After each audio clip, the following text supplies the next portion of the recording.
Qu'est-ce que c'est le carême? Coucou mes amours, j'espère que vous allez bien. Aujourd'hui on se retrouve pour la deuxième petite vidéo de ce type de contenu qui va suivre mon compte pendant un petit moment.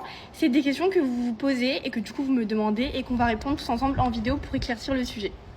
Ce deuxième thème est donc le carême. Le premier était de savoir comment prier. Donc le carême est revenu beaucoup de fois, c'est celui qu'on va faire aujourd'hui. Alors on va apprendre qu'est-ce que c'est le carême, comment le faire et pourquoi le faire. Voilà. Le carême est une... J'ai bégayé? Peut-être. Le carême est une période d'abstinence de 40 jours qui reflète le moment passé où Jésus a passé 40 jours dans le désert.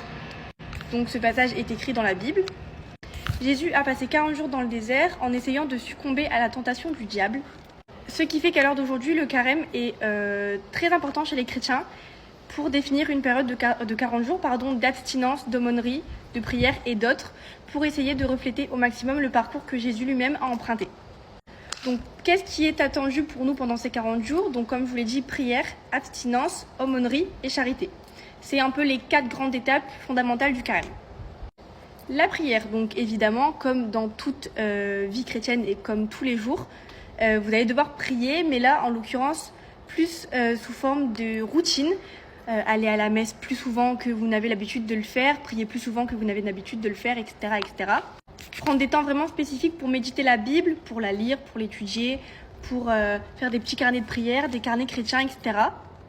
Donc voilà, vraiment se concentrer au maximum sur Jésus et prendre un temps sur la prière vraiment fondamentale. Deuxième chose, l'abstinence. Donc l'abstinence va être le fait de s'abstenir pendant 40 jours des choses qui nous reflètent dans le monde. C'est-à-dire, par exemple, si j'avais l'habitude tous les jours de manger un carré de chocolat pour le goûter, eh bien, pendant ces 40 jours de carême, je ne prendrai pas l'habitude de manger mon carré de chocolat.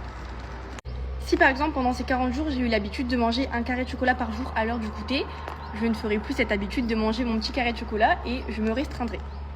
Pareil pour le maquillage, pour les écrans, pour l'alcool, pour un aliment particulier ou toute autre chose. C'est vraiment le but de se priver et de ne pas succomber à la tentation pour vraiment revenir à Jésus et qu'à lui.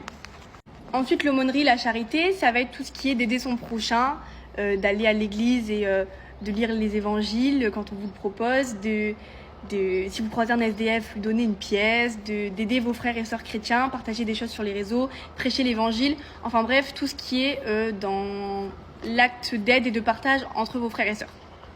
Et ensuite, en dernière position, il va y avoir le jeûne. Donc le jeûne est obligatoire pour les catholiques depuis un certain nombre d'années, dès l'âge de 14 ans. Donc l'Église catholique l'a rendu obligatoire dès l'âge de 14 ans, sauf si vous avez des problèmes de santé tels que diabétique, tout ce qui est problème de troubles alimentaires, baisse de fer, etc. Enfin, tout ce qui est problème de santé, vous n'y êtes pas obligé. Le jeûne va tout simplement constituer à des jours très importants comme le mercredi des cendres et le vendredi saint.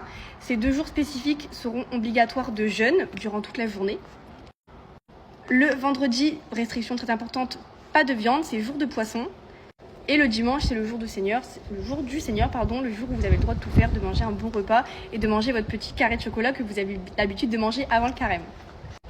En tout cas, voilà, j'espère que ça a été bien expliqué. Je suis désolée si c'était un petit peu farfelu. En tout cas, si vous avez d'autres questions, n'hésitez pas à me les dire en commentaire et j'y répondrai avec plaisir. En tout cas, je vous fais des gros bisous et amen!